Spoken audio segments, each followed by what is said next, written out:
see you go a little bit further forward. That will have to do. And then I'll do this. Also, very, very, very flat. Here they are. Hello, Paradise Pride. All sleeping amongst the rocks. There were more of them. I think some of them have got up and repositioned, as you can see sometimes. Laying on sharp objects is not particularly comfortable. I feel like the lions are really good at sleeping in the most bizarre spots. Although leopards as well, because of the way that they hang in trees sometimes. So there were a few more of them. They were sitting lower down, but I think they've gone to find some shade. Like I said earlier, there's not many clouds in the sky, so it is quite warm. And the big cats don't exactly like direct sunlight, especially when they are going to rest up for most of the day. I think that they're hoping that some zebra do come around here. It's the perfect spot to cross. It's shallow, so it's easy for the zebras to cross. They've got to get through the guard dogs, and then unfortunately they might meet their fate if they get towards those lions again. So there's a number of different things that could go on. I think this will be a hot spot for this afternoon, especially with those other lions laying not too far off the road. The only problem is, of course, that we are in a non-off-roading area. So that's the only thing we've got against us. And we, of course, can't cross the river right now. Well, not in this spot. It would take us ages to go all the way around through Musiara Gate to get towards the Paradise Pride. Perhaps we'll do that in a little bit. But it's not... I just don't know if we should sit with those cats, because they're very flat. There isn't much around. They didn't look like they were really interested in anything. But we do know that with lions, of course, anything can happen. And right on my left hand side, we have some Thompson's gazelle as well, just grazing about. But just a snack for a pride of lions. Starting to see a lot more animals feeding up now against the riverline, although we see that more in winter in Djuma. Now, Kathy, you're wondering if we've ever been able to sit and observe the personalities of the various lion prides. Well, I said I think we're going to actually go. I see all the cars doing the same thing, so we'll keep on. So, yes, of course, and the longer you sit and watch prides or lions or individual leopards, you definitely start to see personality traits. Like one of my favorite little lions, who used to have a floppy ear in the Nkuhuma pride, the only surviving teddy bear, she is a feisty character around the carcass. Whenever there was a sort of a dispute amongst a big Birmingham boy and a little lion cub, it was her. She is so cheeky, so they most certainly do. The only problem is that I find it difficult here in the Mara, just because they can move such great distances. Yes, we are allowed to drive in most of the areas, but it's not always easy to try and keep finding the same pride all the time. Sometimes you have to drive very far, whereas in the Sabi sand, I feel as though we get to know the characters. Oh, I suppose we get to know their traits a lot better and a lot faster. Shall we have a look at something very relaxing? I'm kind of envious of these hippos right now because it is such a nice day. But this massive pod that we see on a regular basis, they're often here. They're fun to come and watch in the afternoon when they're splashing about. But they're not splashing about at the moment. They're resting. But the way that their heads have all popped up on the water, above the water, and all on each other's backs, isn't that quite cool? Better be careful you don't get your nose sunburnt. That's my problem all the time. Actually, I should probably put some sunscreen on. I like that. Look how big those lips are. Wouldn't you love to be given a kiss by a hippopotamus? That is so cool. Fast asleep. That little one getting more comfortable. And this is quite a nice area for the hippos too. Firstly because it's quite rocky, so it's not deep like we've been discussing. It's easy for the zebra to cross. It's also quite easy for the hippos to sit and relax. And one thing, although it's not particularly raging where they're sitting now, is that I've always read in books is that hippo don't like fast-flowing water. And I suppose that fast-flowing deep water would be quite difficult for them to maneuver around in. But I think that they enjoy sitting in these smaller rapids where it is quite shallow. It must be like getting a massage. And when you do have such thick skin, I think I'd probably do exactly the same thing. I'm sure it feels really, really nice on their backs. But they spend a lot of time wading through the rapids. and actually do it quite easily as well. So I think this is what we're going to do this afternoon. Is we're probably going to do the same route that we did this morning, and we'll stop past the hippos hopefully once just before sunsets and catch them playing about. It'd be nice to see the comparison, how they relax during the day and how it all sort of changes when it starts to get a bit cooler. And then hopefully in the same breath we'll be in the vicinity with the lions, so hopefully they don't move too far away today. I don't think they will though, there's plenty shade around for them at the moment. Right, Craig, where to next? Where would you like to be driven to? Any requests? Should we go get a coffee quickly? We'll just stop past the coffee shop. And I can do a cafe latte today. What about cappuccino, cream or froth, Craig? Oh, hang on. Let's let these guys go first. I don't know what that hand signal means, but we'll just go. Right. Now I really want a nice coffee. That's something that I have not found out here in the bush. But maybe, you know, this is live safari. You never know what's around the next corner. Maybe someone decides to do a little pop-up coffee shop. I would be their friend for the rest of their lives if someone did that, and I'd probably go on safari every single day. Anyways, okay, we're gonna find some more cats that are going to hopefully be awake and doing something. Let's go and see where Noelle is and what the rest of her plans are. Alright, so earlier before we got to those male lions, we had found some buffalo tracks. So I just want to head back to that area and see if we can see any buffalo, as we all enjoy them, and that's also something else we don't get to see very often. So I'm just going to come past the dam in front of Djuma, and then we will head down towards sort of central area and then see what we can pick up. It looked like it was going to be very warm, but I'm still feeling like maybe I was wrong. However, that being said, it was extremely humid yesterday, and there were some thunder showers that pulled through. So we might get the same type of activity today. So everyone, you've been a little bit quiet today.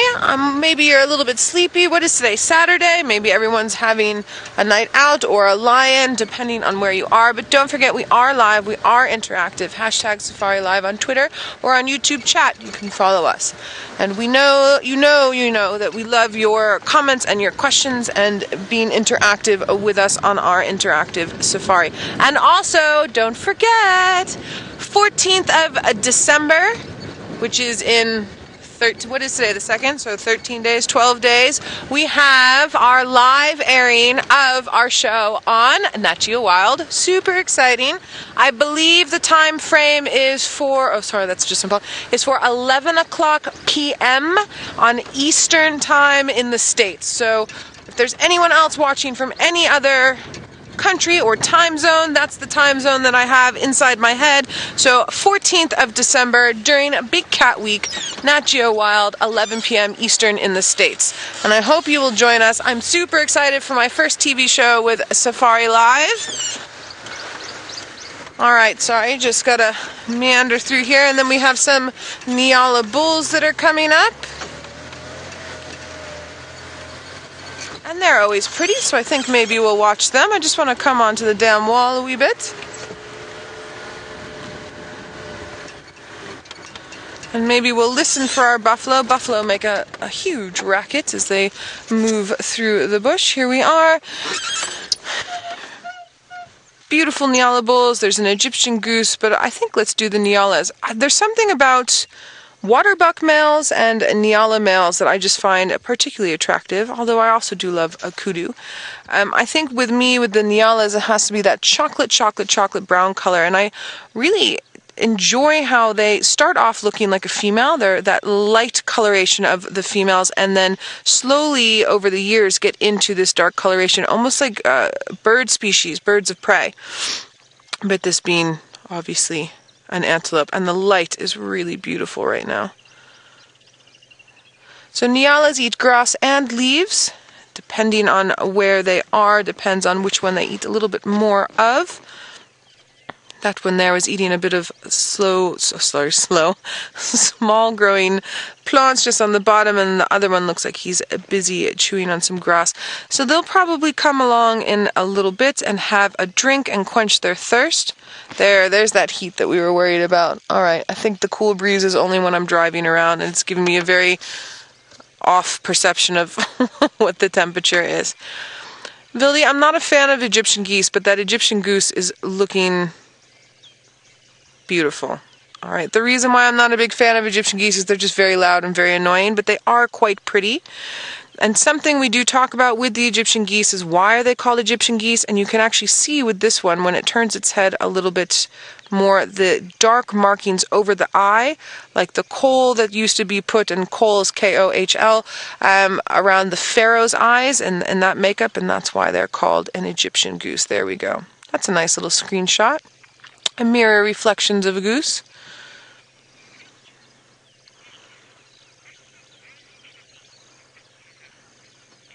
Ooh, Denise, interesting question. What is the worst enemy of a Nyala? Well, with these male Nyalas that you're looking at, they're not territorial, but they do have a hierarchy amongst the males. So I would say if we're going to go with enemies, probably another big male, although these two are getting along now. I think if we're going to go towards sort of what would eat a big male Nyala, lions will eat a big male Nyala. Look, I think if you had a big enough leopard, you might have a issue there. Coalition of male cheetahs, definitely.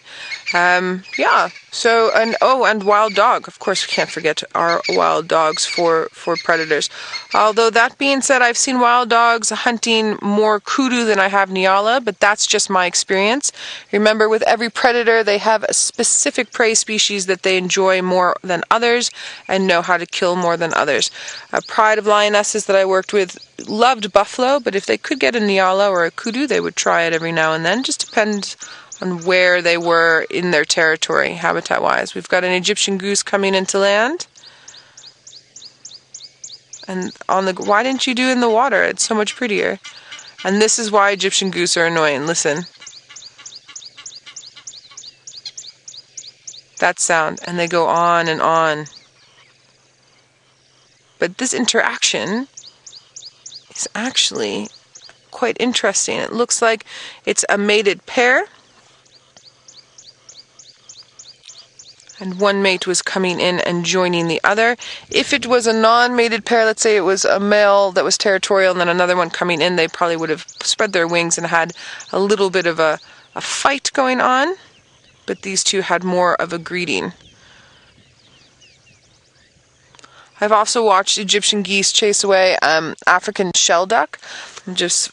While I'm chatting, I'll find it for you in the book. So I used to work in a more arid area, and we used to see shelducks, and they're amazing. It's not something that you see often at all. And every time they would have little ducklings, and I would be really excited to show my guests, Egyptian geese would come and chase them all away, and we wouldn't see them again for a very long time. So that's my personal vendetta. I'm sorry, geese. I know I'm probably pissing you off. All right, so here we go with our little... Ooh, do we have another one flying in? Another two. They've chased them away with their loud antics. So here's our bird book. We have the Egyptian goose that's here, and then this is the South African shelduck. Absolutely an amazing creature. We don't see them here so much. We're not really in their distribution. We're a little bit too far north and east. But absolutely incredible. They nurse. They nest inside of termite mounds, which is just specific beyond belief, because they're quite a large duck and they have to find this hole, and then the heat and the moisture from there helps with the incubation of the eggs. Another bird that would do that would be an ant-eating chat, but this size of this bird is probably the size of this book, so we're actually probably a little bit taller, so maybe a foot tall. Yeah. All right. Bird life, Nyalas, fantastic. Let's carry on and see what we can do about these buffalo.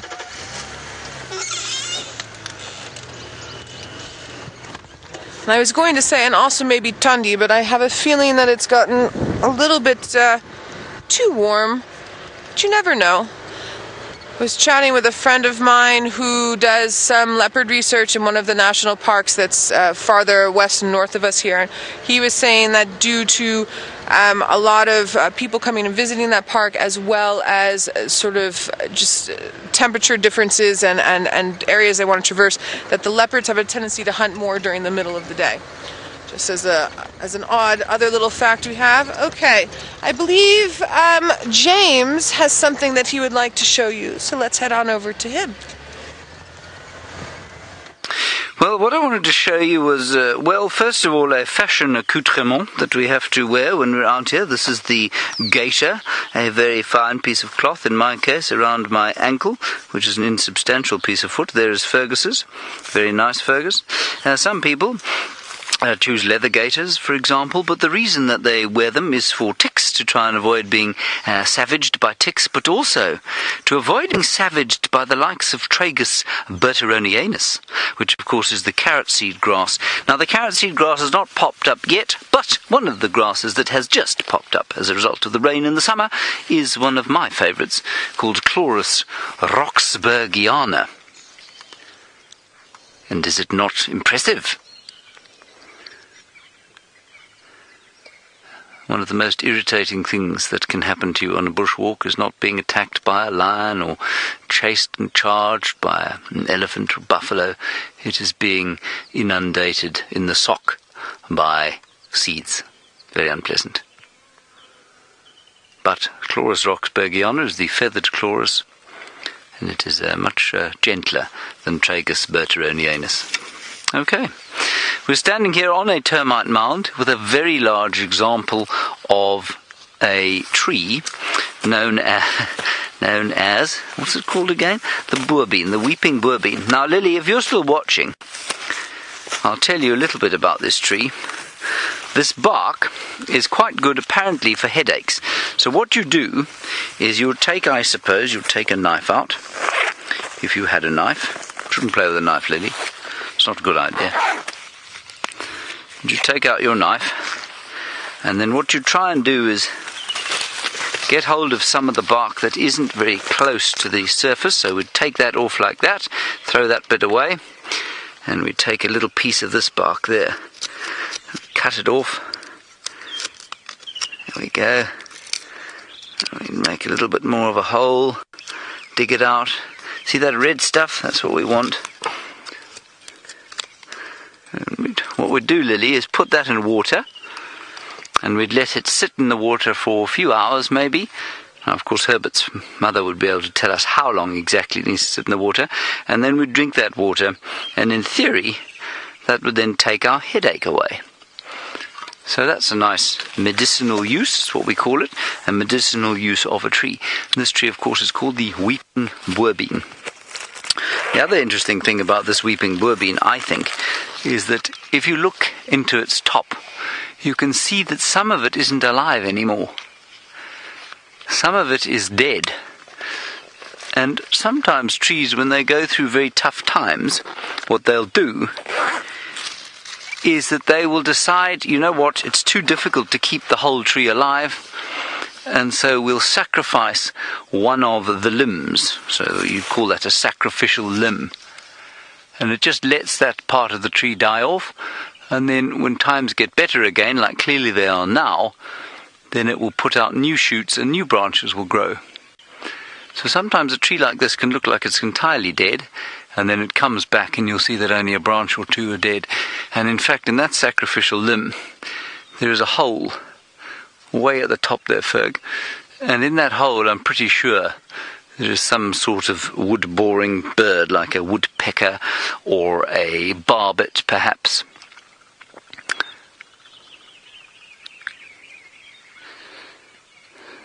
Isn't that nice? Alrighty, let's head back to the Mara now. Taylor apparently has got some scavengers, and they are doing a little bit of cutesy cuddling, I think.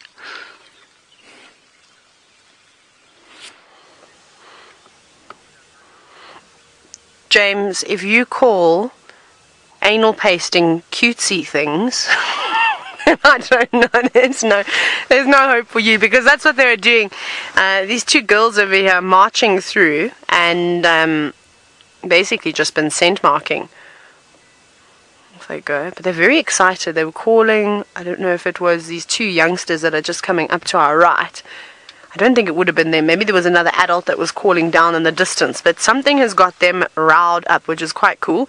These guys have no idea what to do just yet, though. They're just sort of following the adults around. Hello, off you go. Giving us the evil eye. And then they will just completely disappear. And then there's an even smaller one now on its way. But they're such fascinating creatures to watch. Oh, you look a little bit on the damp side. And that's what happens when you walk through tall, wet grass. Doesn't look very happy, does it? But intrigued, because the adults were scent marking over there. And they have to learn. So they'll start stopping, smelling. Oh, you are very sweet, aren't you? I don't know how people can say that hyenas are ugly creatures, especially when they're young. They're so sweet to look at. A puppy dog face. And off they go. Just like that. Very sweet. Right, let's see if we can find some more. They've just disappeared right in the long grass now. So we've checked a couple more of the crossings. There were just a few crocodiles, the odd hippo here and there, but no animals looking like they're going to cross. I've just passed Brent, funny enough, and he's going to do a couple of loops around and see if those zebra decide if they're going to change their mind. And we are going to, I don't know, anyway, we'll just drive. Actually, what was that? Oh, it was my water bottle lid. Let's go down to this crossing because I haven't actually checked it for a while. Wait, is that a kukul? I like kukuls. Yes, it is. Don't fly now. I'm going to try and stealth mode into it, but just over here. There's also some red-collared widow birds. Wait, no, what are you? Are a kukul. It looked like a juvenile, actually. That was quite cool. It's just flying off. I'll see if it's going to land again. I might have to go a bit further. What do you think, Craig? Should we reposition? It was a bit far. We'll try again. It was just interesting because the colours look quite mottled on its neck. Let's have a look. Maybe it is a juvenile. You can see it. Don't you drop down into the grass, you pesky bird. Typical. That's exactly what it has done. It has just dropped down. Maybe we'll get another gap. Nah. I think it does not want to be seen. That's right. We had such a nice sighting of a white-browed kukul yesterday. Can't have a good sighting like that all the time, can we? Okay, well, we'll just poke our nose down and have a look around the river and see if there's anything exciting happening. But while I make my way there, Noelle is sitting with an animal that starts with the same letter as her name. Alright, so we have some female Nyala, and I just wanted to show you the colorations. I was actually looking for a very young male to be able to show you where they've got tiny little horns but still look like the females. But I just wanted to give you the difference between the big chocolate brown males we saw earlier and then the coloration on these females. So before the males get their full-grown adult coloration, they look this sort of tawny color with these white stripes, and then they get tiny little horns. And they stay with the females and sort of slowly develop those colors so as to protect themselves against the fighting that happens with the larger males amongst their hierarchy. We can try to go a little bit left, I think, Vildy, and see that sort of younger male if you want. It's a little bit hard with the shadow, but he's not fully grown yet. He's just coming into a bit of a darkness. His horns are just getting a little bit larger. He's still going to be with mum and aunties and the little breeding herd for probably another year before he moves off, would be my guess. Maybe 6 months to a year. Alright, just wanted to give you a bit of comparison there. We are still on the hunt for our elusive buffalo. We do know that they're around, it's just finding them and whether or not we are going to find them. And maybe we find them with some lions attached to them, you never know.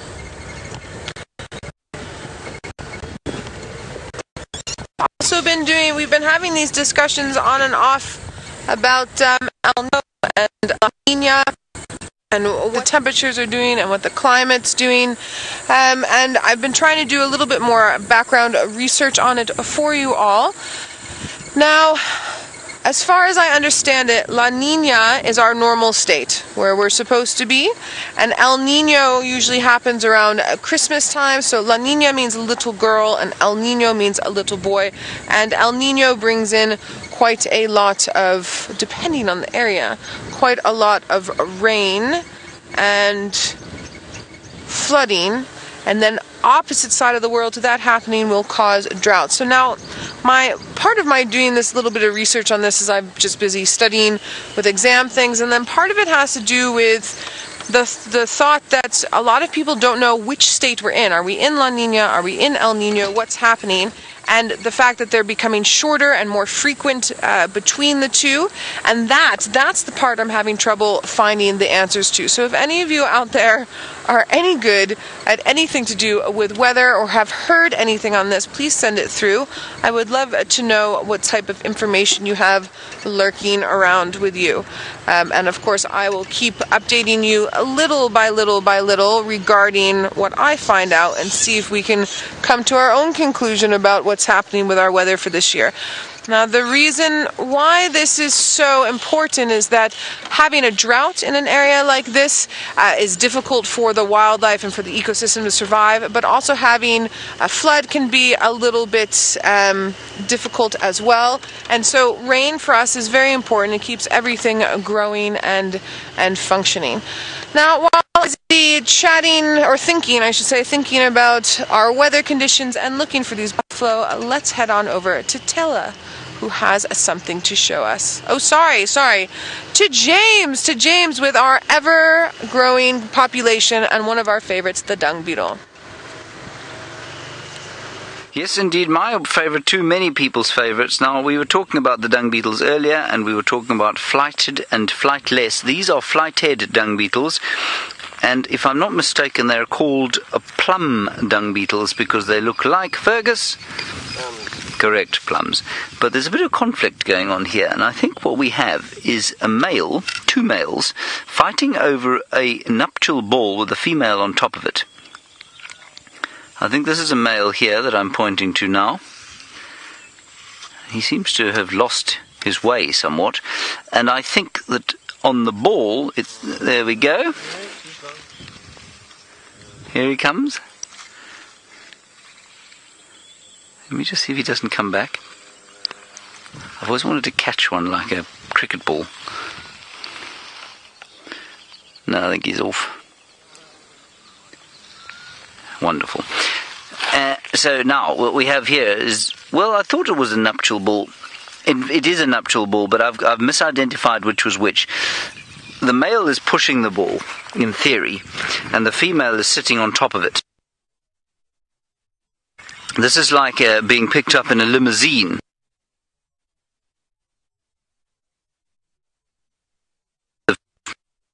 Put to find a point on it, bashed against the floor. You can see she's just become part.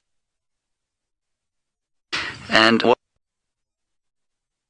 is eventually, what they will do eventually is stop, mate, and eat the dung ball in celebration of their nuptials.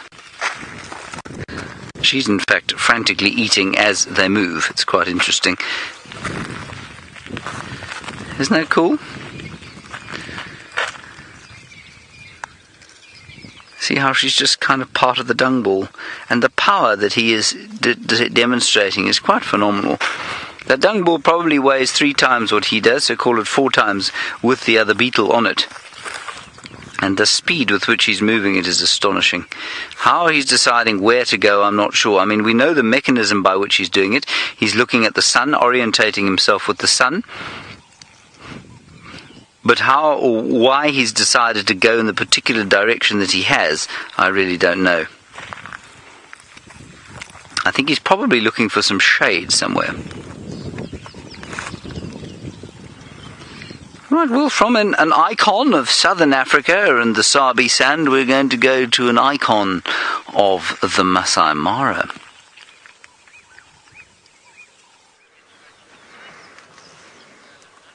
Indeed, it is good old Scar, or Scarface. He's looking quite relaxed in his croton thicket, and that's the reason the zebras are nowhere near the crossings today. There are lions and lions everywhere. Paradise, Pride, both sides of the river this morning, and Scar's being lazy.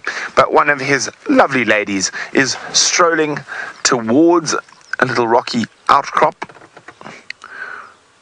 Now, I saw a young male that was with her a little bit earlier, but the last time I saw that young male was yesterday, and he was, in fact, on the other side of the river. So some of these lions have swum across the river overnight.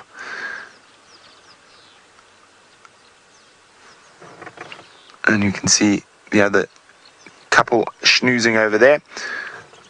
Now, this particular zebra herd has been trying to cross all week, and I've been coming here every morning, and every morning they are being thwarted by the lions. And quite a few of these lions look quite hungry, so you would think they would be a little bit more artful in their dodging and hiding from the zebras to catch them as they try across. But, alas, not to be so far. What have you spotted? There was some buffalo and some impala off in that direction as we came through.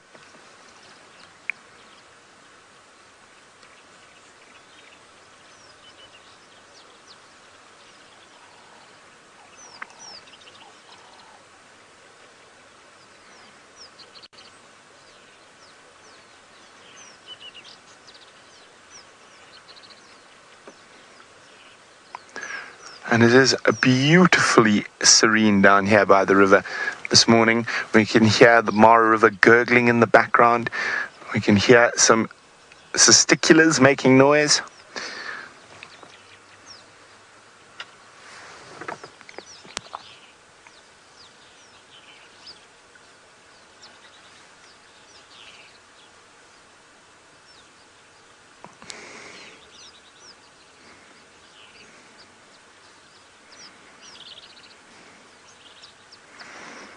Stunning, stunning, stunning stuff. Okay, but they are very lazy. I want to go see where that lioness who was on the move, or I think she might have just flopped down in that long grass, lying in the dew, being nice and cool. Anna Marie's wondering, do lions get tick-borne diseases, or are they naturally immune? Like most animals out here, they can carry a lot of disease and tick-borne diseases, but as a general rule, they are immune to such things. I think she's just flopped in the long grass, using the dew to cool her down. Oh dear, we're not going to see her in there. So I want to go look for a large crocodile at Dusty, because the crocodiles at Main South are all in the water. I want one beastly creature out of the water. And for those of you who might have missed the sunset safari last night, I was chatting about crocodiles again. I like crocodiles, and so we all know that the scientific name for the Nile crocodile is Crocodilus niloticus. But for a while, there was a portion of Nile crocodiles named by a colonial explorer in about 1800. He decided that they should not be called Crocodilus niloticus. They should be called Crocodilus vulgaris, the vulgar beast. Now, Crocodilus basically comes from the Greek meaning stone pebble. Now, I suppose they can look a little bit about... Oh, sorry, pebble worm. I apologize, not stone pebble. Pebble worm. Now, I suppose they can look a bit like stones, but the last thing I would describe a crocodile is as a worm, or the size of a pebble. Maybe a boulder. A boulder worm, but definitely not a pebble worm.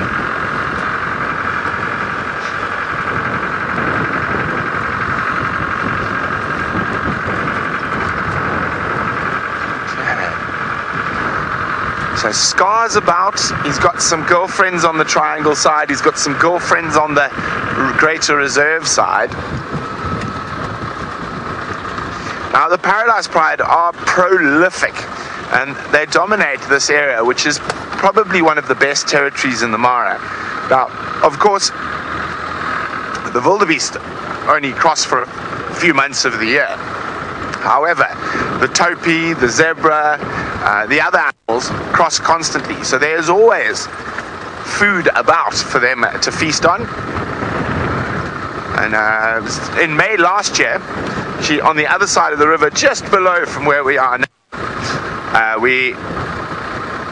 Eggsy and myself, we found the Paradise Pride on a buffalo kill, and they were battling with crocodiles that were coming out of the river to try to steal the buffalo from them. Is that another? No, not more lions, surely not.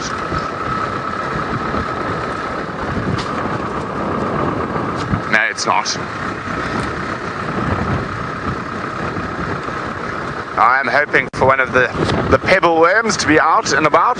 Well, as about as out and about as a pebble worm can be, basking in the sun.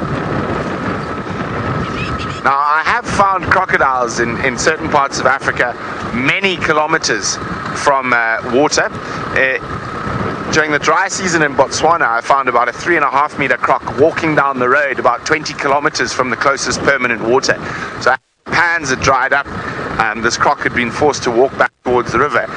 Quite funny, you just in a road in the bush, and there's a crocodile sort of just strolling down the road. Now, do we have any vulgarities basking out of the water, or is it still a bit chilly?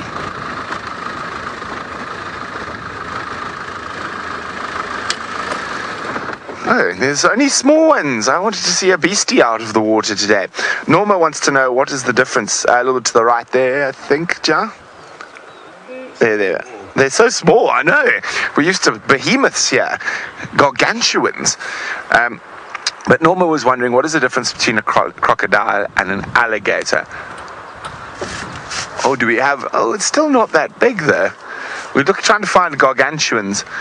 All the big ones seem to be enjoying a morning swim today. Norma, so there's a couple of differences. The most obvious difference from a physical point of view is the armored plating of the crocodile is made from bone. So it's bone over skin, where there's an alligator's cartilage. So the crocodile's armor is a bit thicker, a bit more durable than an alligator's. Now, one of the main differences that is not so obvious to the eye as the scutes, or not scutes, the armor plating on the crocodile, is their ability to deal with salt. They have salt glands, so if crocodiles can and do go into salt water or saline water, they're able to expel the excess salt through salt glands. Alligators do not have that capability, so they can't go into the ocean and survive, whereas Nile crocodiles can, or all crocodile species, Nile, mugger, gharials, Indo-Pacific salt waters, they all have salt glands enabling them to deal with excess salt.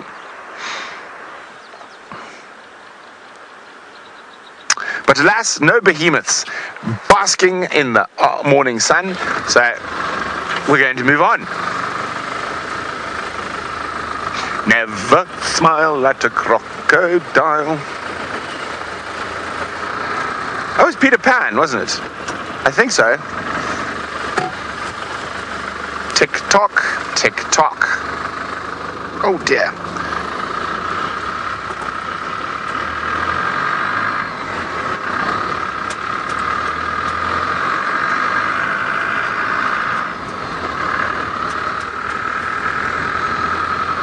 Becca is wondering, will larger crocodiles ever eat smaller crocodiles?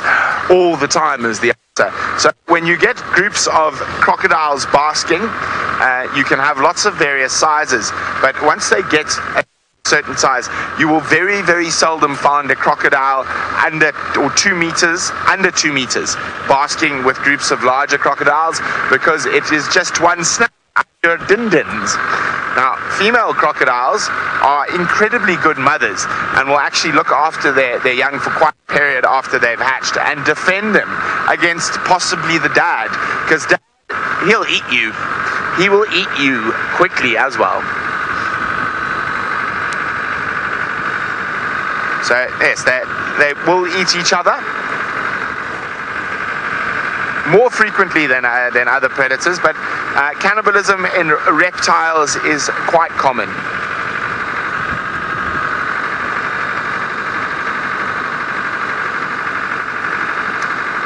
TA says alligator is quite tasty. Not too sure about crocodiles, but are they edible as well?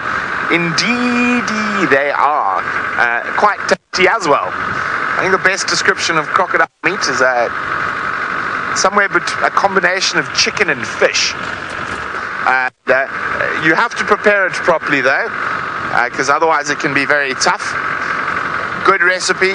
My favorite crocodile recipe is actually you cut it into strips, soak it in milk for a couple of hours, gets it nice and tender. Or lemon juice can work as well, but milk, a combination of milk and lemon juice, and then you make a stir fry with it. Mwah! So I used to eat quite a lot of crocodile when I lived in Zambia. So the guy I worked for there owned the largest Nile crocodile farm in the world. So we had, on average, we had about 3,500 breeding crocodiles, which are all sort of 2 meters and bigger, and anything up to 300, 400,000 smaller crocodiles that were in the breeder or in the pens.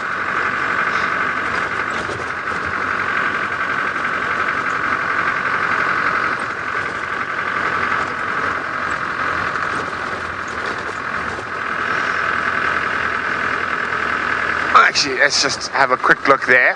It's quite nice because you can see some members of the Paradise Pride on this side of the river, and then you can just see the bellies of some of the others on the other.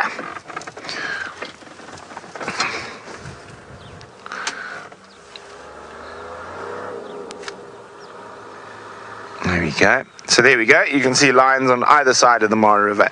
Now, those are all Paradise Pride lions.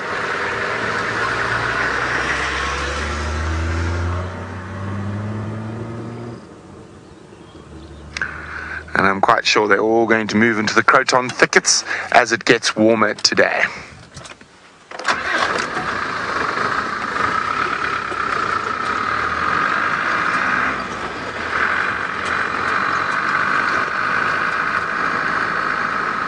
Hello, little tom-toms.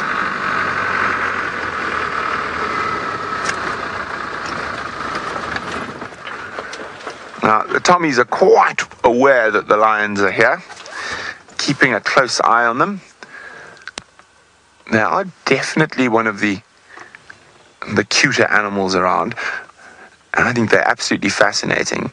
Now, this looks to be a bachelor group. There's one female. No, they're all actually, no, all boys.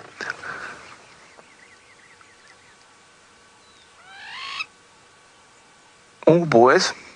Now, what is I find absolutely fascinating with Thompson's gazelles, and that means I'm actually going to go look for a female Thompson's gazelles. There's some more down the road, is the evolution that is happening in front of our eyes with Thompson's gazelles. So we have certain antelope species where both have horns, and other antelope species where only the males have horns. Now, what we're watching with Thompson's gazelles in the females is that slowly but surely, excuse me, the horns are becoming completely redundant. They are evolving a need not to have horns. Oh, that is a lion up. We'll get to the Tommies shortly. So, I'll continue to chat about Tommies in a second, but let's just watch one of the Paradise ladies walk her way towards where the other one disappeared into the thick grass. More than likely, she's going to go flop on top of her pride mate. But they are hungry, so they're definitely a good bet for this afternoon. Quite a lot of prey around here. The zebras might move down, and if they're hiding in a thicket of grass like that, the zebras could easily inadvertently stumble upon them.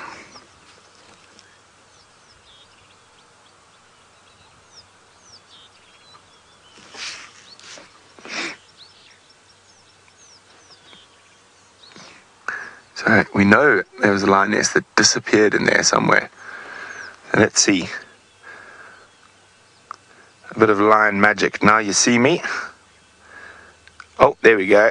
Found a friend. No, you don't. Wonderful. Okay, let's head towards those female Tommies. I think this is definitely a good spot for the sunset safari. Okay, I'm just going to get to the female Tommies quickly so we can finish our chat about the evolution of the Thompson's gazelle. Now, as I was saying, it's fascinating because it's happening before our eyes. So a reason an animal has horns is either to defend itself or to fight for mating rights. So with the Thompson's gazelle, its main form of defense, whether it's a male or female, is not its horns at all. It's its speed, that it can escape from potential predators. The males still have quite thick, well-developed horns because they need to fight for the right to mate with the females. However, because the females do not use their horns in terms of fighting, we even see, oh no, it's another bachelor group of boys. It's all the boys down by the river. Okay, let me just have a quick look. All the boys with no girlfriends chilling by the river. I will continue this conversation, I think, a little bit later when I go find a female Thompson's gazelle, because hopefully we'll have a male next to her and we can have a proper look at those horns. While we do that, let us send you across to Noel in South Africa. Brent, good luck looking for females. I hope that works out well for you. I'm still looking for our buffalo. The males, carrying on with that line of thought. I'm coming back up to Twin Dams now. And we're going to then drop back down into the Mulwati and see, because their general direction was this way. And it is now warming up, so they should be going water. So it's interesting. A lot of the times we sort of plan in our head, sort of general meander to this bit of a circling an area to another circling, and then coming back, just because of the movements of the wildlife that we've been viewing. I'm still super excited over those Birmingham males. That was such a wonderful, wonderful, wonderful sighting. Now we need buffalo, and behind these buffalo, oh, we have a sundowner with coffee at the dam. All right, Debbie. We'll just move on here now.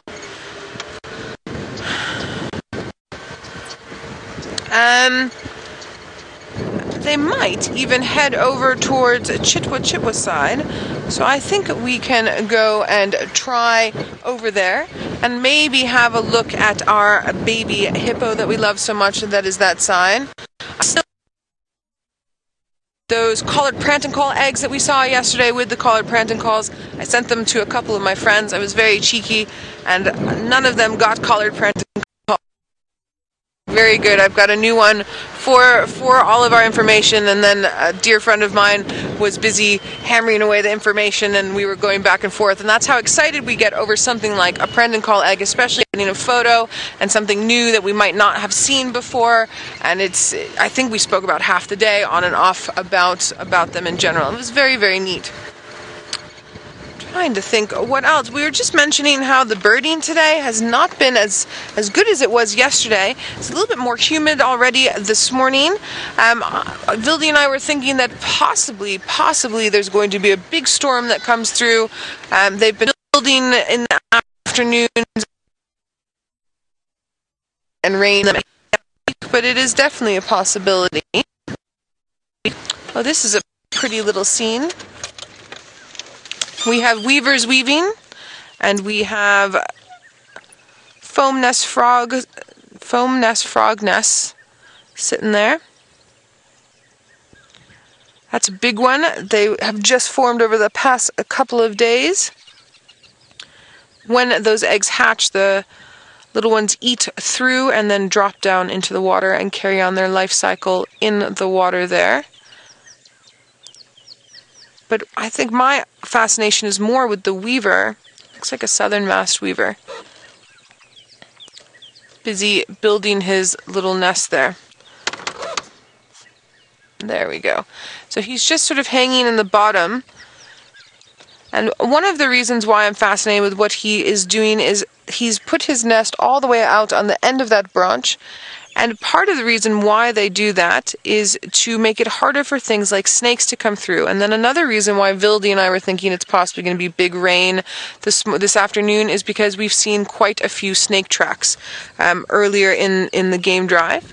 All of this sort of combined together is giving us thoughts of rain. And then to carry along that thought, I've always been told that the lower down the weavers build their nests, the less rain will have, and the higher up they build their nest, the more rain will have. So I was actually predicting a very hectic rainy season, but I can see that these nests are quite low. So I'm wondering if maybe the weavers know something that I do not. Very interesting thought to carry on our day with. Okay, onward to Chitwa we go.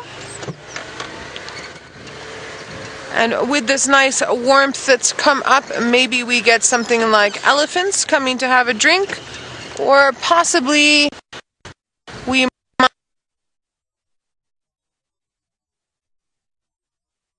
Right, sorry about that rather abrupt change from Noel to me walking around where Tundi's first den was, just in here. We did find a track, which was very exciting. I always like to use the term, we found a track, when of course actually I mean Herbert found an invisible pug-mark scrape in the road. And he reckons 2 days old, so she is around here somewhere, but where we are not sure. We've done a full circle of the area, and we're hoping desperately, of course, that she'll pop out somewhere. I believe Noel has suggested some kind of thunderstorm today. I think that is certainly in the offing. Now, we had some clarity on a flower the other day, because I was asking, Noel and I, it was on Sunday, I was on camera, so I apologise for anybody who had to watch that, and apologise in advance for anybody who watches tomorrow morning. But we found the wandering Jew, and I said to her, why is it called a wandering Jew? And she said she didn't know and I didn't know.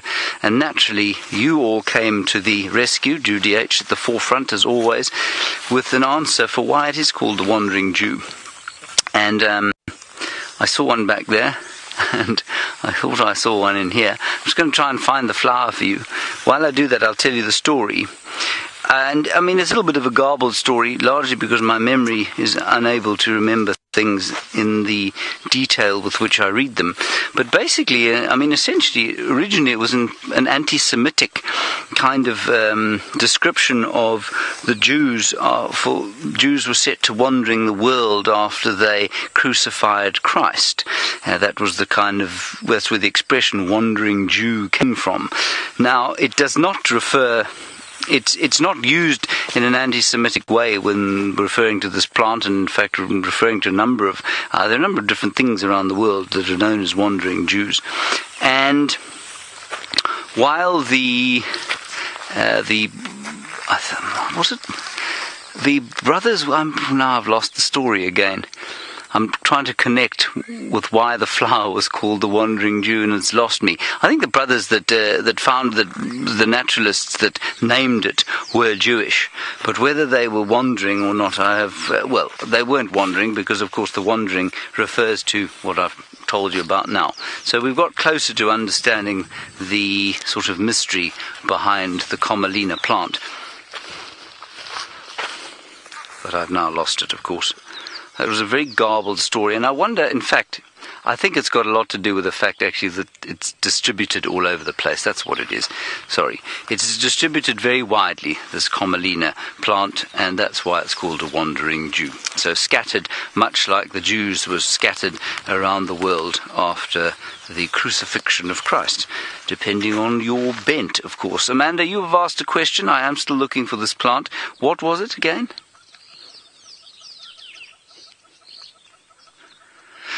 Oh, plants for natural tick repellents. Yes, there is one. It's an exotic plant called the blackjack that you can... it's got quite aromatic leaves. You can sort of rub them between your hands and then rub your legs with them.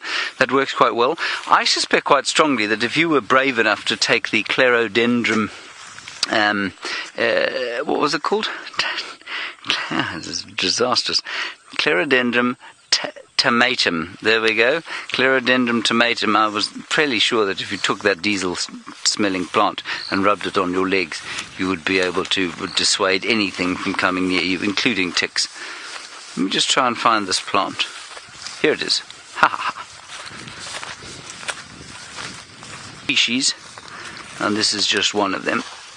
And this is the wandering Jew. And this wandering Jew has got a little bee on it. Yes. You see that, Fergus? Yeah. A small hymenopterid eating its wares. It's interesting, it doesn't seem to be going for the pollen, but is rather eating the petals of the leaves. That's interesting. See that? Sorry, every time I breathe it shakes. It'd probably be better if I just let it go. Let me leave it go. There we go. That's much better. Let me move this grass out the way. Okay. That's fascinating. It's just going from, like a caterpillar, from one end to the other of the petal and eating it. Now I wonder if that is a pollination strategy of this plant. Now it's going for the anther. It's just cut it off. Cut it off and dropped it. Did you see that?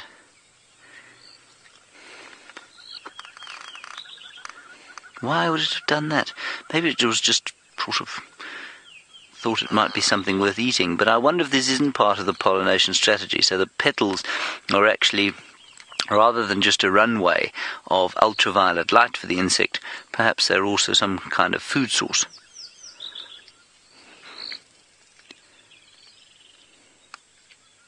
Now the reason I say it's a bee or a hymenopterid, in other words a wasp, bee or an ant, is because it just looks like one, and they've got very similar looks about them, these things, and I'm sure any of you who's looked at a honeybee can see the resemblance. And as I look closer, it'd be very nice to have a microscope here. He's got the most beautiful copper colour on his back, copper red. Now during our TV shows, which will be taking place on the 14th of December, 10 p.m. Eastern Time in the United States, Nat Geo Wild, we will be mobile with the microscope. We're going to have it on the back of a car, and I will be parked somewhere around Chitwa Dam with the microscope mobile, which is very exciting. Then we have a grasshopper that has hopped off. Did you see it, Fergus? I did not. There it is. It's just below you, very well hidden on this grass here. And you see where my baby finger is going? Just right underneath my baby finger. You see it? Mm-hmm. You got it.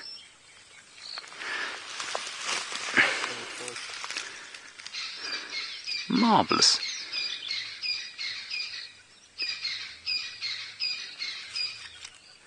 Isn't that astounding? Well done, Fergus. And you know, there's another reason I think it's going to rain today while you look at that. I can hear music. And music, if I can hear it from here, is coming out of the little village of Dixie, way outside the village. And what it means, of course, is that there's a west wind blowing, which is very unusual. So we probably are in for some serious rain.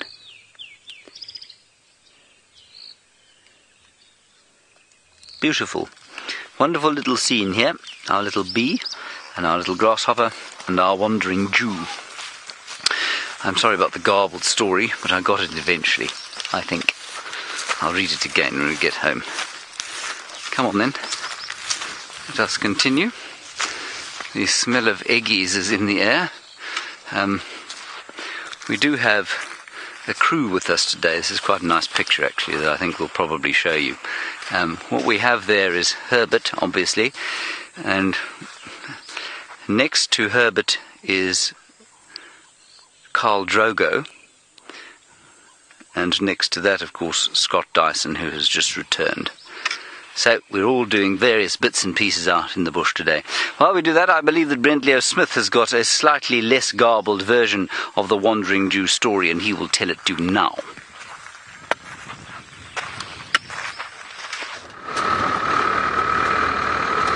Hello, yes I do. So the Commelina is named after a Dutch botanist by the name of Jan Commelin and his nephew Casper.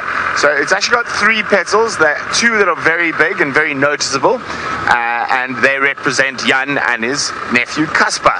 And that's pretty much about the story for them, apart from the fact that they're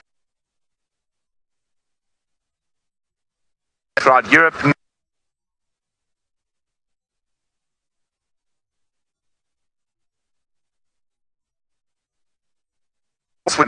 It is, however, got a smaller leaf, but the roots and leaves are eaten as a vegetable in Africa and in in Asia. Now, I was talking about Thomson's gazelles. Now we've got some females finally, and we can show you their horns or lack thereof. So sometimes you find females with 1 horn. Has that one got 1 horn? The other one, but you see how small, and no, she's got 2. No. One's broken. They are small and useless and often bent and in funny angles and have completely no point. And you also do see female Thomson's gazelles that have no horns at all. So they're busy getting rid of their horns, so to speak, as they evolve, as they have no evolutionary use. They don't need them for fighting, and they don't need them for mating. So the Thomson's gazelle, you can see how funny they are. They're little wonky things. They look like you could just sort of break them with your hand. Now, if we go across from the female who's busy losing her horns, we've got a male Thomson's gazelle on the other side. And you can see he definitely needs his horns. He needs to fight with other Thomson's gazelle. So he's got an impressive set of horns, and you can see how thick and sturdy they are.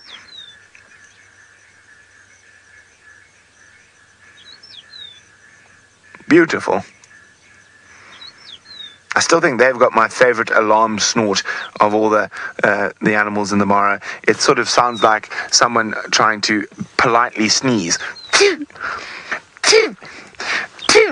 When they spot a lion or a leopard or a cheetah.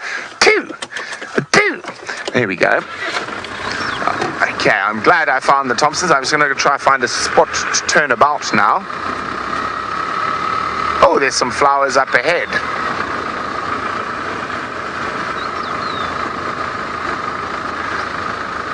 Now, James is wondering why aren't Grant's gazelles females also losing their horns? They are, but it's not at the same rate as a Thomson's gazelle. So, unfortunately, there are not many Grants around this area at the moment. But James, just remind me the next time I'm with Grant's gazelles, and we can have a closer look. They are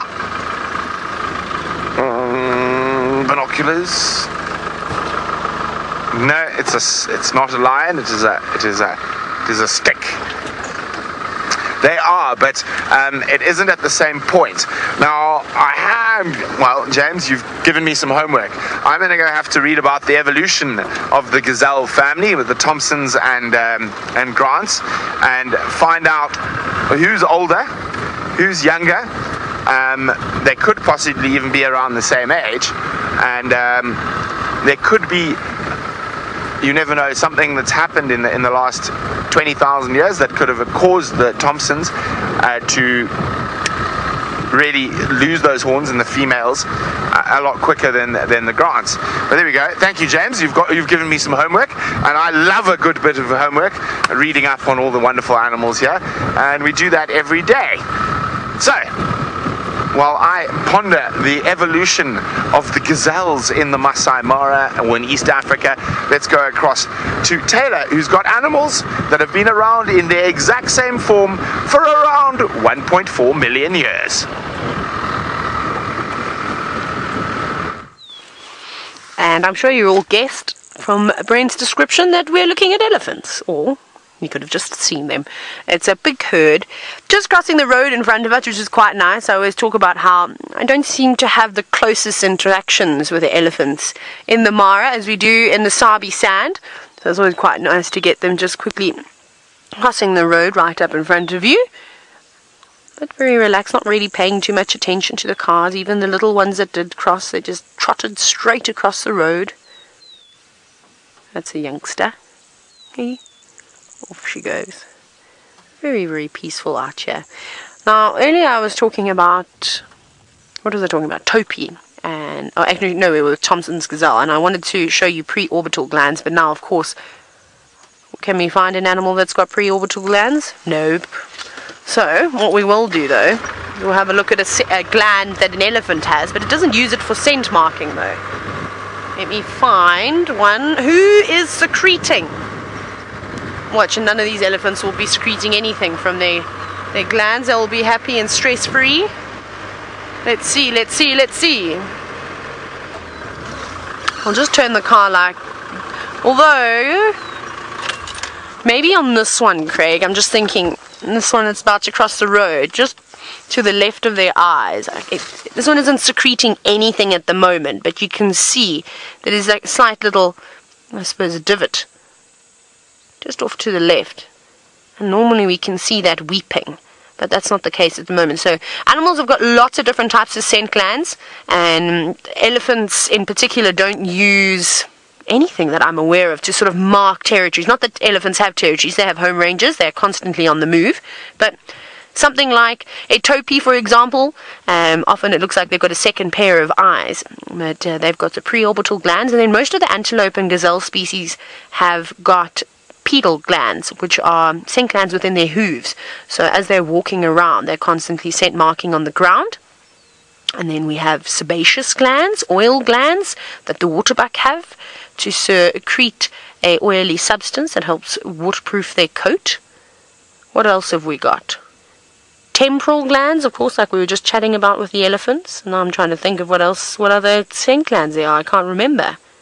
And then, well, of course, the classic anal glands are a good one, and there are many different species out here, from mongoose to hyenas, that will actually use them to mark their way around. So there's just some guys driving past us at the moment. That's quite a pretty scene that you've got there, the elephant walking in the distance, and the different layers. I'm going to have to take my jacket off. Even the insects are chirping quite a bit this morning with the heat. Now, Brent was around here earlier. I think the elephants have actually, not the elephants, the Angamas, the lions, have actually crossed. He said something about them crossing the main road. He was stuck in a traffic jam, but I'm not sure whereabouts he was. So I thought I'd just pop around here and we'll do sort of a little scenic route, and maybe we'll find out where those lions are. Although I wouldn't imagine they'd be doing too much now. Again, I hope I'm wrong. I hope we do stumble across them, and I hope they're doing something exciting. There's two more elephants just up ahead.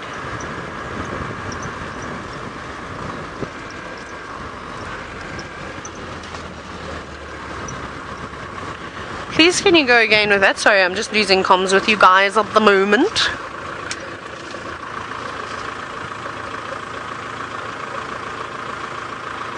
Okay, sorry, I think I'm about to be under attack by the gremlins.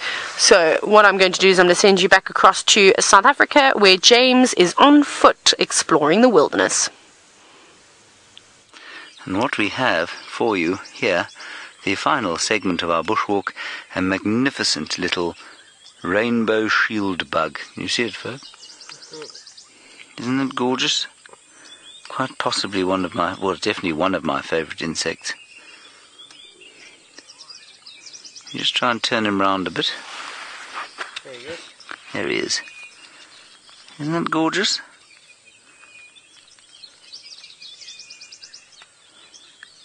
Just very special indeed. The colours are quite spectacular, especially when they've got a bit of sun on them. Marvellous.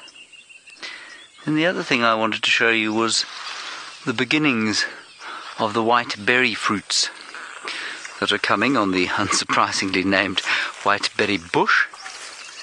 There we are. Very nice indeed. And the flowers, of course, I discovered this year only, are really delicious smelling. And this is Flugia virosa, the white-berried bush. Not yet edible. Alright, that is going to be it from Djuma, so we'll head back. Well, no, not quite. Apparently we're going to go across to Noelle for her last segment, and I will see you, well, sometime in the future. Goodbye.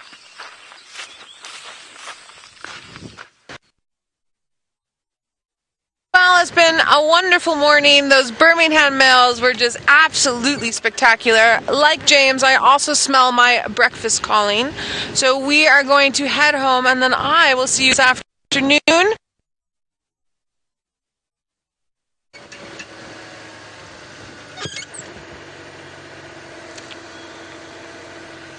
And we're going to head on off to Taylor up in the Masai Mara for her to carry on the show for a little while longer.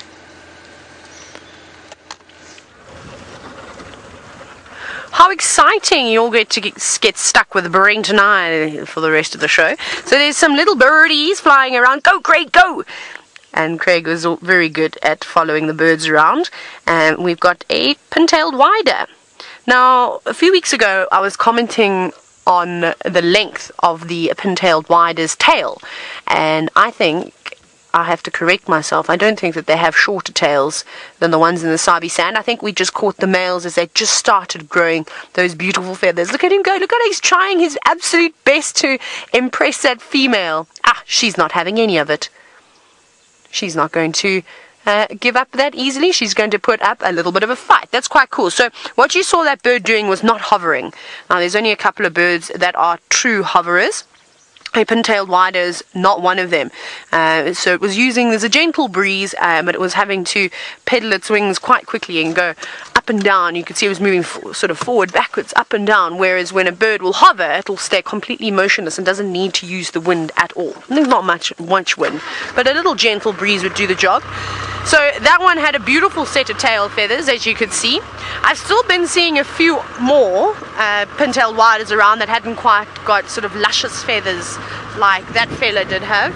He was very impressive, so hopefully his efforts will sort of pay off and he'll be lucky enough and he'll meet a nice young girl and they'll go off and make a... Well, no, the pin-tailed widers, what are they? They're brood parasites as well. Yes, they are. Oh, no. And Maggie, you said that you were certainly impressed by that display. Me too. If I was a female pin-tailed wider, that was like taking out for dinner, having a great time, you know, maybe to the fair after dinner. What have we got here? Who's our next bird that's flying around? It's a bit quiet in terms of animals. I haven't seen the cars. I think this is going to be a new bird for me. Land, please. Land. Yes, it is. Is it? Hang on, now I can't see it. Was it an ant? No, it's flying away. No, it's one of the ant-eating chats. No, never mind. Not participating. There's another bird that I've been seeing, and hopefully we'll be able to put it on screen, and then I'll be able to try and figure out what it is. But it's beautiful. It's got a white beak, almost like an indigo bird would have, and it's got sort of rust patches on its wings, and then it's black. Not sure what that is, but it looks quite cool, and we've just been seeing a couple of them popping about. It's not the red-collared willow bird. We saw a lot of them down at the river flying around, also chasing the girls, trying to put on their best show for them. Now I feel like I'm a mongoose or a meerkat just doing this, trying to find the next one. We've changed the name of this bird now. They're no longer known as crowned cranes. The ones on the right will be called crowned craigs from now on. That's Craig's spirit animal. And there's so many of them about at the moment too. They're everywhere. I mean, we just see them in patches here and there as we're driving around, but everywhere you look there are crowned cranes, and they're not busy with each other like the other birds. They don't need to impress one another. They're looking for food at the moment, which I suppose is also a priority, because you can't look good if you haven't got anything in your crop. You'll have no nutrition to make your feathers beautiful. How focused they are. And there are lots of grasshoppers around, lots of caterpillars and things about, and they'll be eating all of those. And, well, the amount of frogs that we hear, I'm certain that they'll be catching the odd one here and there. But we can carry on. Let's see what else we've got. The dragonflies are back. See, I don't want to go all the way into the marsh because it's going to take us too long to get around there. Unfortunately, there's sort of no direct route, but that's always a great spot to do a bit of birding. So we can try and plan for a birding day at some point too, on one of the quieter days. Who are we going to see? This is good black rhino country. We could also see them, and then of course there's always some hope that we might see some more lions. But nothing just yet, just elephants sort of scattered everywhere. Okay, where are we gonna go? See another pintailed wider? Yeah, you won't be able to see it, it's flying too high. I still can't believe though that there are just these patches, just drive and you just see absolutely nothing. Maybe. Okay, I'm going to start focusing now and seeing if I can spot the cars where hopefully the lions will be. Brent is also bumbling about near the river. I wonder if he's on his way home yet. Well, not yet. You know me, I like to squeeze every last inch out of a game drive. I'm hoping to do some birding around the marshy areas that are coming up. Yesterday there were quite a few widow birds there, and we saw the East African version of the red collared. We had a brief view of a fan-tailed widow as well, so I'm going to try to see if we can get a better view of a fan-tailed widow today, and see what others are about. Now, with all the rain we had yesterday, we might get lucky. As the rainy season progresses, I am hoping we're going to start seeing some of the crakes moving out into the grasslands, maybe even a fluff tail or two. So this whole area to our left here that we drive through, I mean, we've regularly outside of the wet season, it is actually called the Old Japeta Swamp. And this becomes a massive marsh that you would not want to put one tire into from now till about the end of May.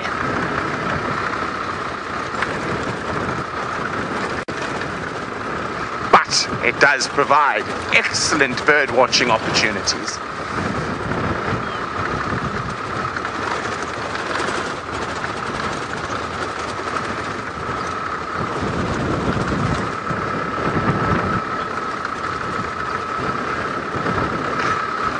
Parts would like to know what is the highest temperature at this time of the year. Well, I don't know. I'm going to ask Jahawi. He spent more time in the Mara than me, but I'd say probably 28. Yeah, 28, 29 degrees, maybe on the hottest of the hot day, 30 degrees Celsius. So the temperature here in the Mara is quite uniform throughout the year. There isn't great variation between summer and winter. Now, it is cool because we're high, but it is very, very similar throughout the year because we're very close to the equator. The equator is just south of us, if I remember. Yes, it is just south of us. So it's a very sort of uniform throughout the year. Also, our sunrise and sunset times don't change that much, being close to the equator. Okay, well, we're coming up to another spot that is named Majia Ndege, which basically means water of the birds, more or less. So hopefully there's some water birds around.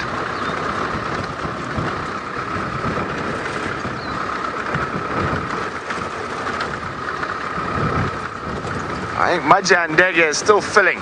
It was a very dry year in Kenya this year, although the normal rains seem to have returned. But the big rains were a bit of a big failure this year, so it was a lot drier this year than it normally is in the Mara.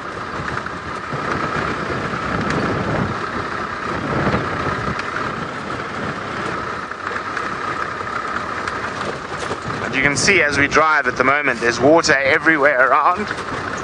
And with all the rain we're having, the water table is going to stay high.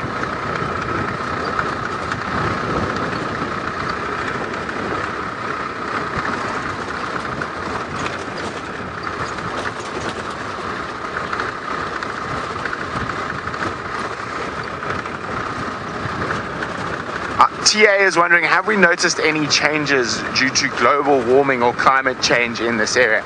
TA, the one thing a lot of people don't understand is that with global warming and climate change, the effects are definitely not immediately visible. They're only really visible over a prolonged period of time. And this year, we had a bit of a dry year. That is not that uncommon. You must remember that most weather cycles, especially out here in Africa, I'm not actually 100% sure about Kenya, but in southern Africa, work in if you average it out, about 7 years cycles. 7 years wet, 7 years dry. So we've only been here for not even a year yet, so it's going to be quite difficult for us to make that statement.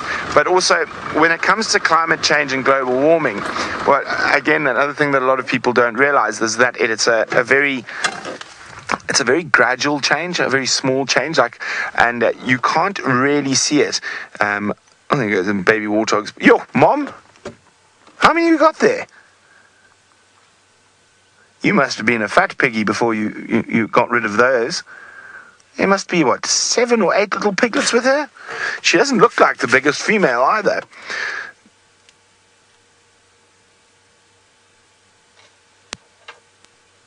I love it. Oh, Jackal. Where did you pop out from? Hello. Back to Jackal.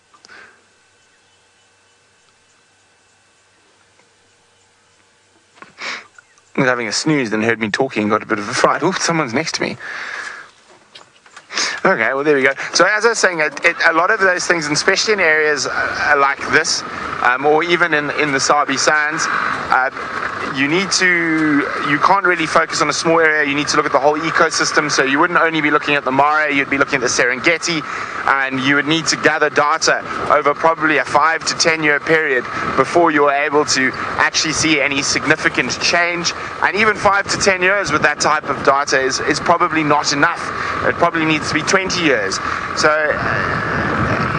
there's a lot of, how can I say this nicely? There's a lot of it's not bad science, because it's not science at all. There's a lot of theories that are thrown around on social media and stuff like that, where people have picked up on something that may or may not be true, but they haven't really gone and taken the time to look at the actual data and the details about what's happening, and stuff like that. So it's always a bit of a controversial subject. We are definitely having effect on the climate and stuff like that. But whether that effect is in a long-term negative or a long-term positive, it's very difficult to say. Now, of course, the pollution and stuff is very bad. Now, the Earth, throughout its 4.2 billion year life, has gone through hot periods and dry periods. One must remember that the polar bear is just basically a modified grizzly when we went through ice ages and the ice caps formed and covered large areas. But before that, we've had areas where there were almost no polar ice caps, and the water, the oceans were 20 meters, 30 meters higher than they are now, and that was before human beings. So I think we need to actually just it's more important to look at the bigger picture and to really examine the data before jumping on either side. The fact that we are having an effect on nature due to pollution and stuff like that is definite, and yes, it is aiding with global warming at the moment. But is the Earth going through another hot patch? It could be. It could be a completely natural cycle that the Earth's been through many times in the past. So I'm always very careful to jump onto those things, and until I've done proper research and enough reading on them. As I say, I'm not saying it isn't. I'm not saying it is. I'm saying I need to read and do a lot more research before I make grandiose statements. I need to understand everything that's going on. Oh, there we go. A lovely pair of crowned cranes. Honking birds, because that's what their call sounds like. Honk, honk, honk. Not the most pretty call, but a very pretty bird. Now, we see the cranes in this area a lot.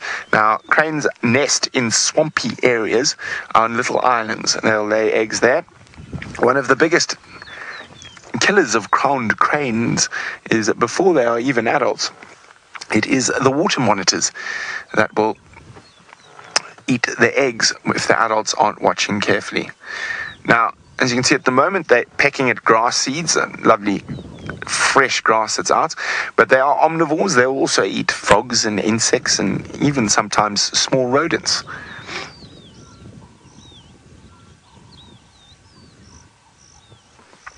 They are stunning birds. Okay, let's move on. Okay, Becca's wondering, before we move on, how do you tell the difference between a male and female crowned crane? Becca, I find it near impossible, to be honest. Let's have a look closely. There should be a size difference.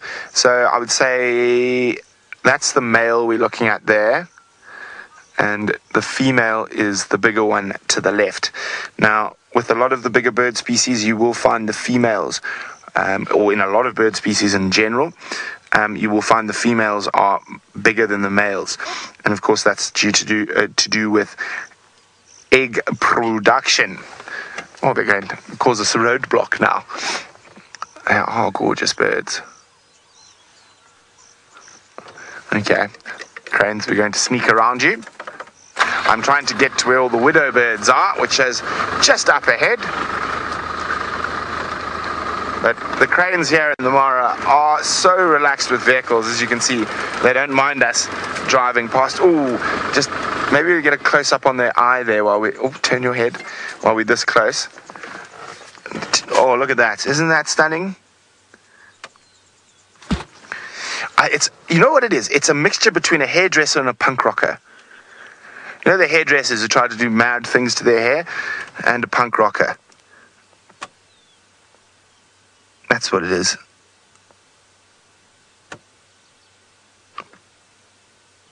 Or maybe a glam rocker. I think a bit of a kiss face going on there with the black and white.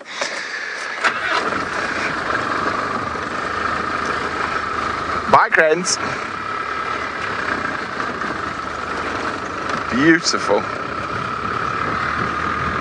Absolutely beautiful birds.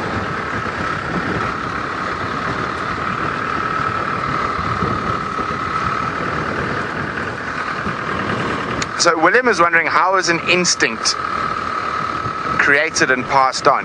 Well, an instinct is probably, well, I'm going to theorize here, is created from experience. Now, let's take human beings, because we know ourselves best about an instinct. Now, you don't have to teach a child about a big cat. You don't have to tell them about lions. You don't have to tell them that they're dangerous. You can take someone who has never heard of a lion and know it's dangerous. Now, that is an instinct that has come from many years of evolving on the savannas and competing with lions and being eaten by lions. Another instinct in human beings, which is actually being changed slowly at the moment. So, well, depending where you are. If you live in the first world, it's being changed. There's that thing that you really want to go home when it gets dark. I want to be home when it's dark. I don't want to be out and about. Now, I'm not saying always, but as a general rule, you like being home when it gets dark. Now, that is an instinct from when our ancestors used to live out on the African savannas, because we developed into the dominant diurnal predator, and we did this to avoid competition with lions. So this Masai Mara-like ecosystem is where human beings first, well, not human beings, hominins, first, at about 5 million years ago, first sort of stopped walking on our knuckles. We didn't feel the need to climb trees. There's not so many trees to climb in these big grasslands. And our hip shape changed, the shape of our feet changed, we lost the gripping toe, and a whole bunch of other things. But we came immediately into competition with another social predator in lions. And, sorry, dust. Okay, and so in doing that, we've developed certain instincts. You know an elephant's dangerous. No one has to tell you an elephant's dangerous.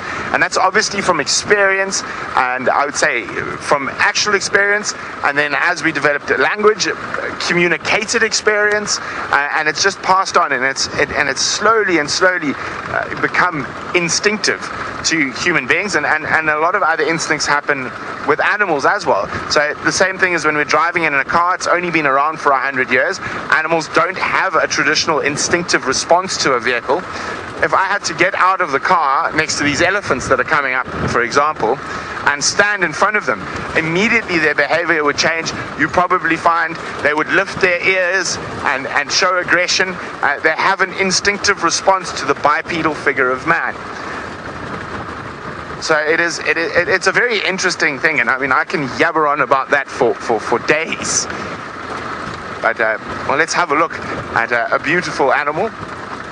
He was busy putting mud in his ear, but it's also the spot I wanted to be, because this is where there were a lot of widow birds yesterday. Hi, Ellie. It's a little boy.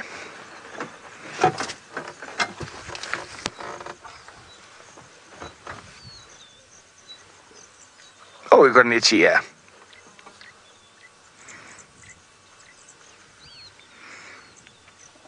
Aha. Now. Oof. There's an elephant argument in the distance. You hear that? That actually sounded like behave yourself. I think they're reprimanding a young bull. There they are there.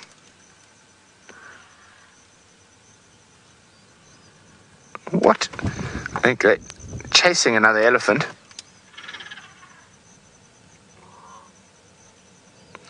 See all their tails?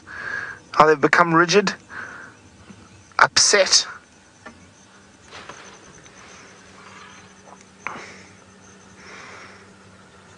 Yeah, that was an internal family dispute. I think there might have been a young bull who was misbehaving, and he is now being reprimanded by the adults. No, actually, maybe not. And just watch for a little bit.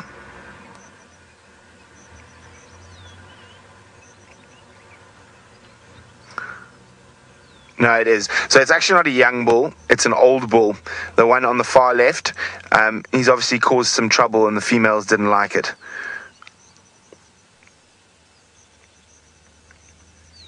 And they sort of formed around the calves to keep the bull away. Sometimes bulls can be quite disruptive to female herds. You can see how much bigger he is than the others there. He's the one that's walking. There we go. He's pushing up against the other ellies. Now, there could be a female that's about to come into estrus that's causing him to get excited, and she might not be just ready to mate yet, and so she's getting upset, and that's upsetting the rest of the females around.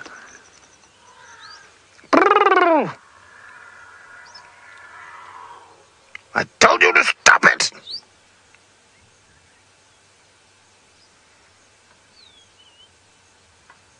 See, there he is. He's lifting his head there, shaking his head.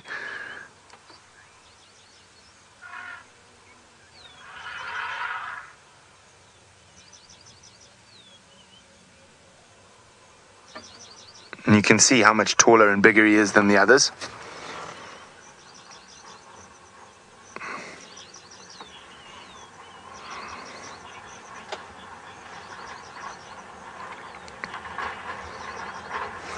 TA is wondering, how long does it take for an elephant to fully grow into an adult?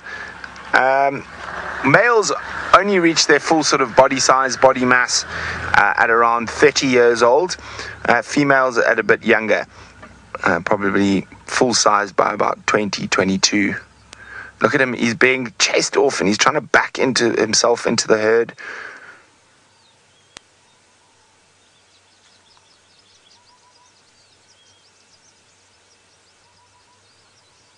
Look at that female. I'm going to jab him with her tusks.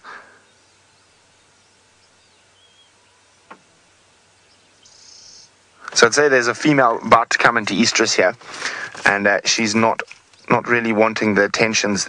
Oh, he's causing so much trouble.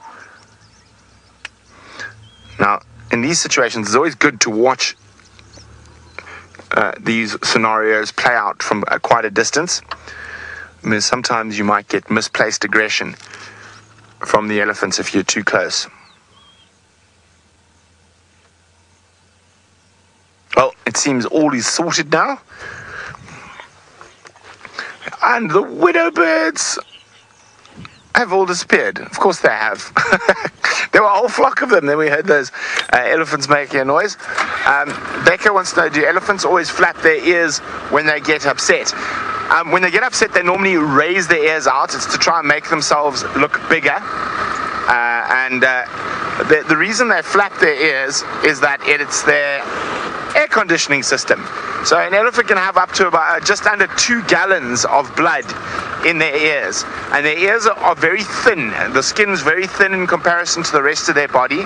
So when it's really hot and they're out in the sun, what they'll do is they will pump that sort of 2 gallons of, just under, it's about 8 liters. 2 gallons is about 9 liters of blood into their ears.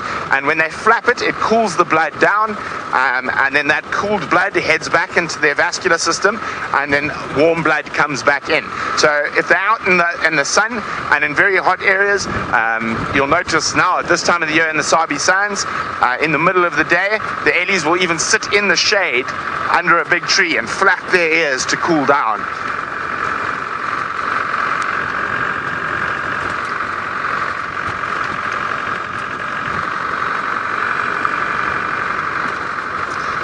Well, Taylor seems to be having a few comms issues, but it seems like she's sorted it out. So let's go see what she's got to say for herself.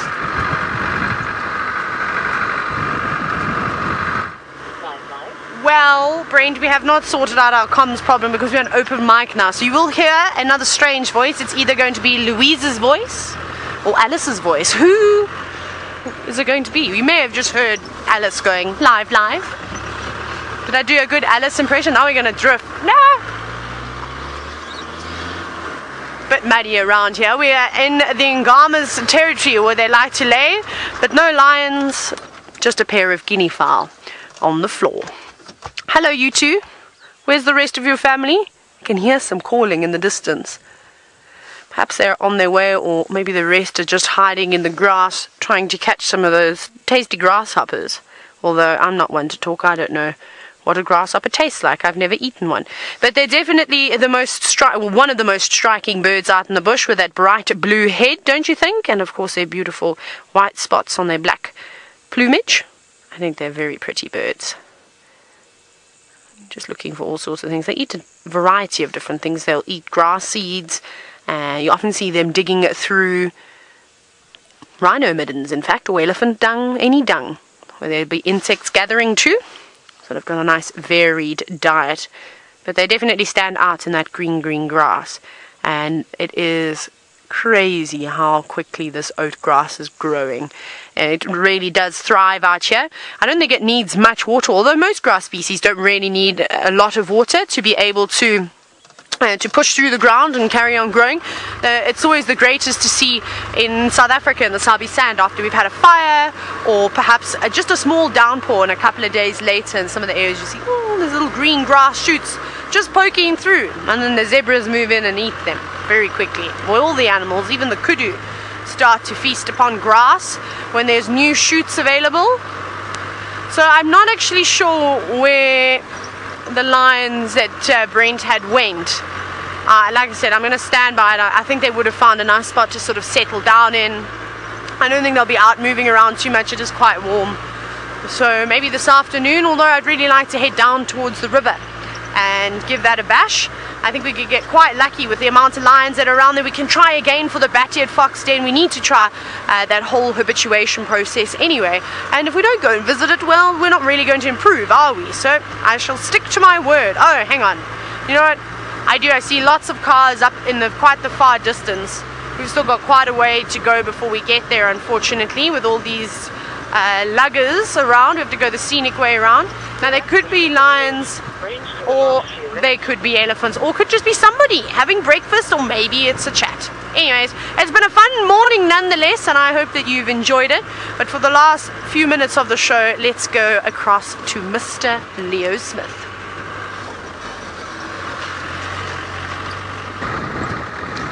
That's right, McCurdy. I'm Mr. to you. Yes, well, we have had a lovely morning. Lots of lions, lots and lots of lions. And I think this afternoon there's going to be big potential around the Paradise Pride for those who are willing to play the patience game. Now, they are looking very hungry. Well, the ones on the triangle side of the river. So, could be a good spot to sit, wait, take a good book, have good conversation with your cameraman.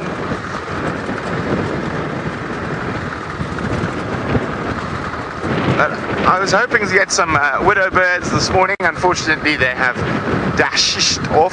That elephants might have scared them. I don't think so. I think the ellies were a bit far. But I will keep looking for widow birds and other wonderful birds on the next drive that I'm out.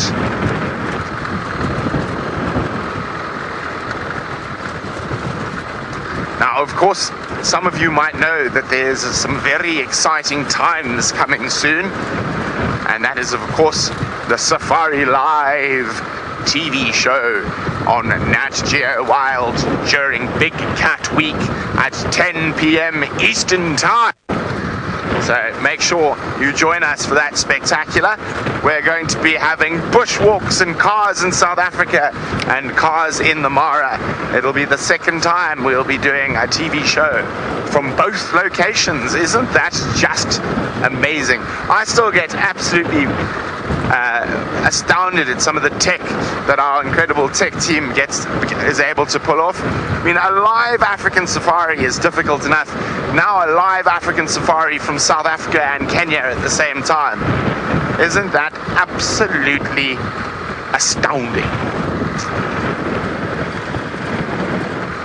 Now, I wonder, are we going to have cloud build up in the Mara today? There's not a cloud in the sky at the moment, but that can change as the heat of the day evaporates water out of the swamps in the Mara River and those big storm clouds start brewing.